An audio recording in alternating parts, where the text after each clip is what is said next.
Alright, welcome to Steve's Vintage Model Builds channel. This is Steve, and welcome to everyone who stops in. Appreciate everybody's time, and I'm very happy and pleased to share my passion with others. Today, I was on a live chat on Peter Oxley's channel. Did another excellent review on the ICM RAF personnel. And one of the buddies over there, Stuart, was asking me what I'm working on. So I told him, and I promised that I'd be doing an update video on everything. And so here we are.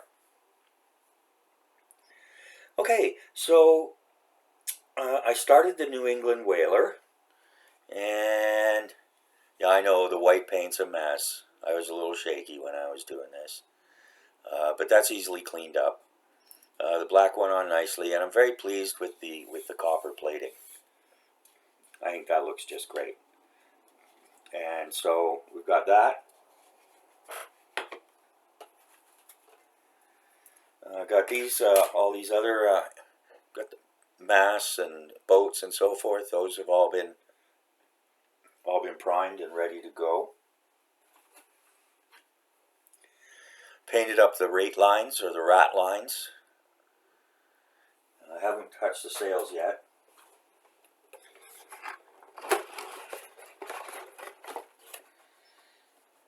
And again, what needs more attention, the deck here.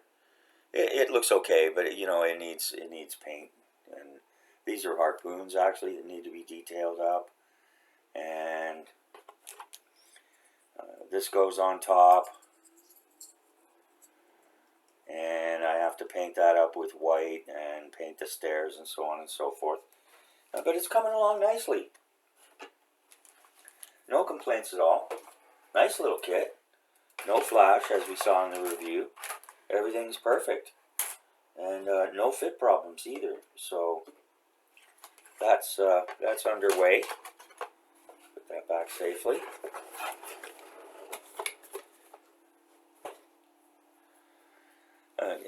First we had snow, and then we had rain. We still have rain. Probably for the rest of the week here. Thoughts out to our friends in the UK. They're dealing with some pretty serious winter storms and flooding in some places. So we're always thinking about you. Next up, and real quick here, I'm ashamed to say there's no further updates on the Akagi. I'm going to get to her. All those little tiny, I've got a lot of it done. I mean, as you can see, you know, the sides are painted up. Got a little work to do on the bottom there. Sand that off. But the sides are painted up. And the decks. Some of the other pieces here. The side pieces, decks, all that's done.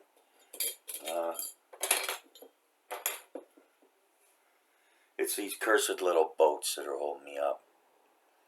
And I just can't get going on them. So anyways, but I will get to it, I promise. Oh, and here's the bow. I think that looks pretty nice with the chains and everything. So I'm pretty happy with that so far.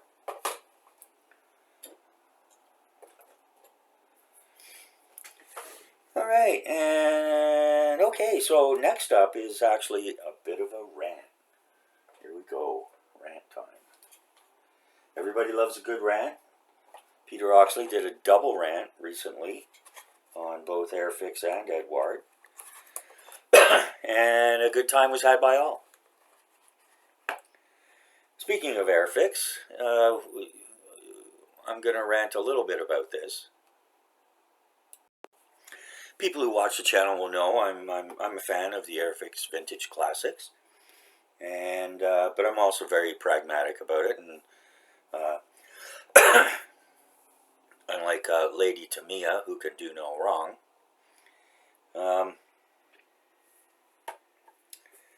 we got Airfix, and when I was a teenager, a young modeler, I never built many Airfix models. I don't know why. But in any case, I didn't. So a lot of these are new to me. And this was the Bren Gun Carrier and 6-pounder anti-tank gun, and in 1/76 scale. Oddly enough, doesn't come with a Bren gun, but that's, I guess, what it is.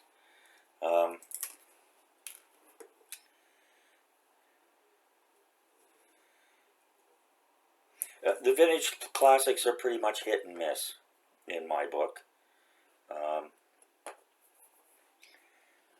I built this one, the World War I Mark I tank, mail tank, and it was a nice little kit. You've heard, if you watched the channel before, you've heard me speak of it.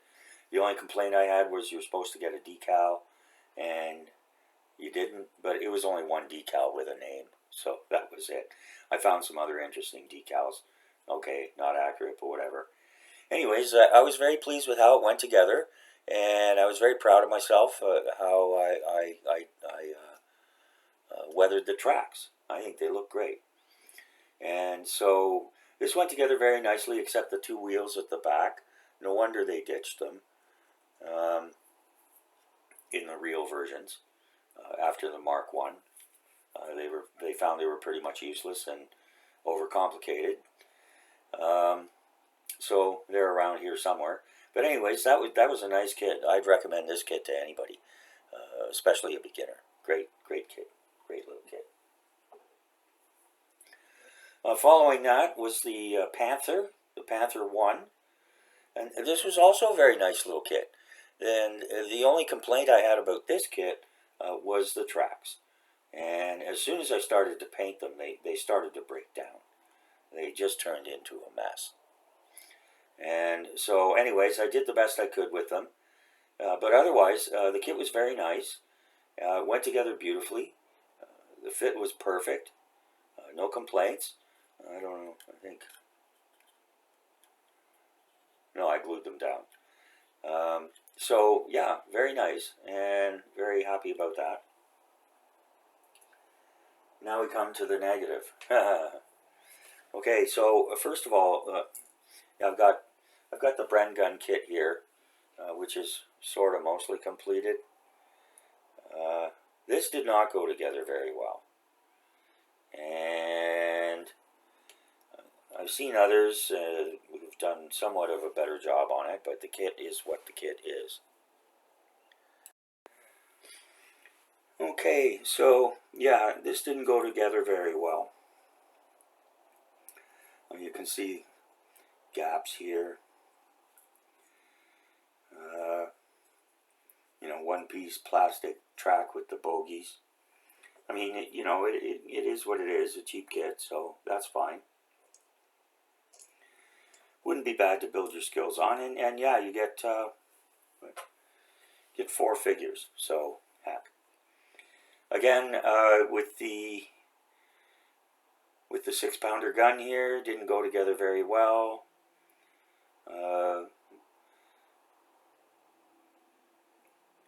And some pieces were actually misnumbered, so that's always a challenge when that happens. You're going, huh? What?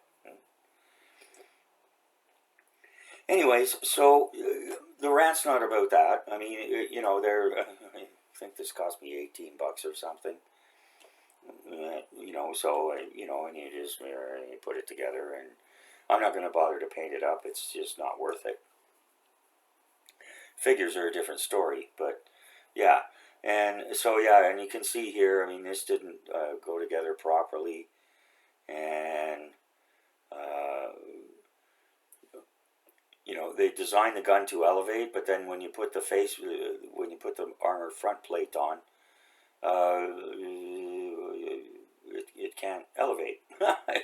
So, and I don't think this is supposed to just hang free. So, but that could be me. I don't know. You never know. But what really... Here comes the rant.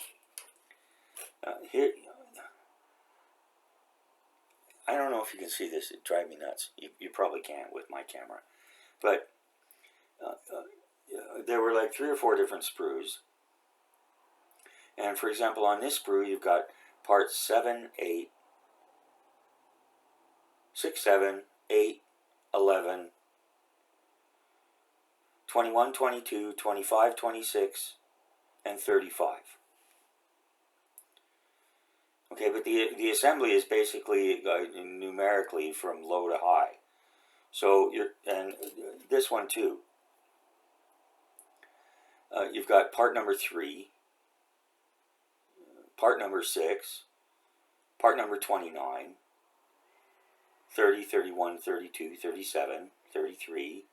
You've got part 12 here, and 40 and 41 over here. So you're constantly jumping back and forth between the sprues. And, you know, that kind of thing really drives me nuts. Okay, so that's it for the rant. You know, I'm passionate about the hobby. I'm not an angry man. The other project I've started is the Revell 172 SR71 Blackbird, and I've got this done up in the matte paint style. It's going to need a second coat, and I'm not sure if I should put clear satin or I can look it up on other videos. I'm not sure if I should put a clear satin or a clear gloss or a clear semi-gloss, which I think is satin anyways. Anyways, you know, if anybody wants to put a comment in there, that's I wouldn't mind that. And yeah, and so here we have the underside. Nice kit. It's an old monogram kit, actually.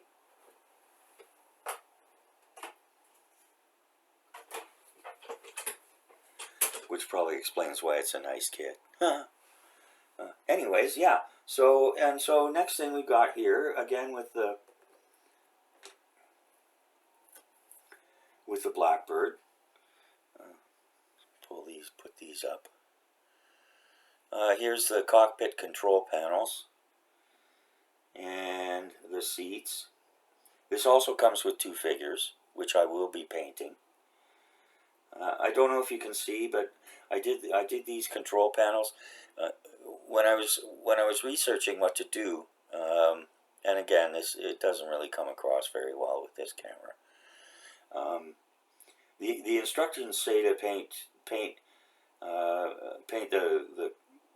the panel gray and the gauges silver. And the gauges are nicely detailed, so I got no complaint about that.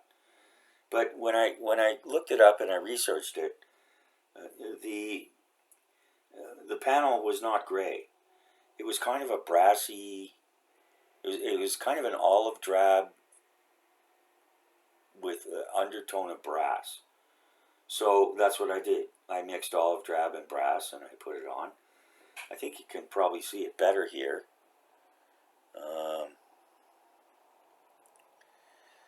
With the side control panels. Here's the cockpit tub. And so I'm pretty pleased with the way it looks, and then I dry brushed it over with silver. And so I think it looks really good. A little more work to do on it, but there you go. Oh, and some black panel liner, of course, to highlight the silver bits. But yeah, a bit more work to do there. And just because people are going to wonder, here's the pilots. One of them anyways. They're very nicely detailed, as a matter of fact. You put one arm on each. And they've got their helmets, they've got there's you know, a few seams that need to be cleaned up, but very nice little, very serviceable, as they say.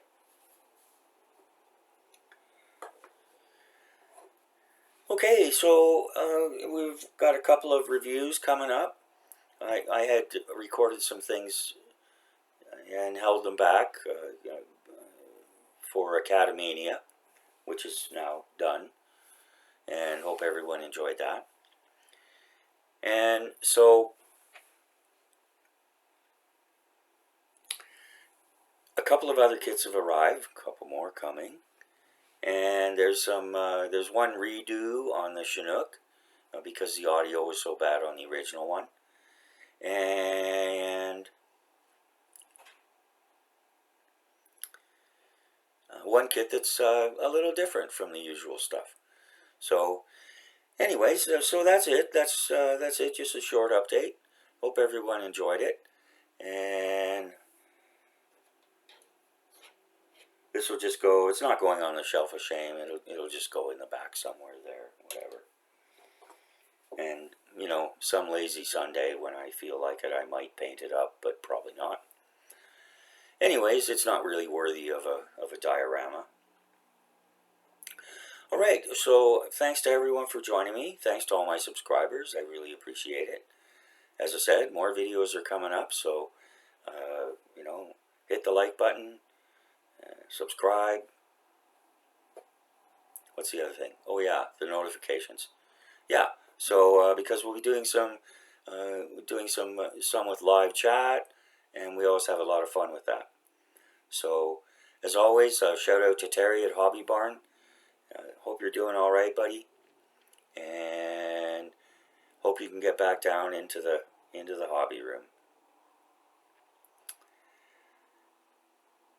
So that's it for today, and thanks again for joining me. Appreciate it all. Have a good evening.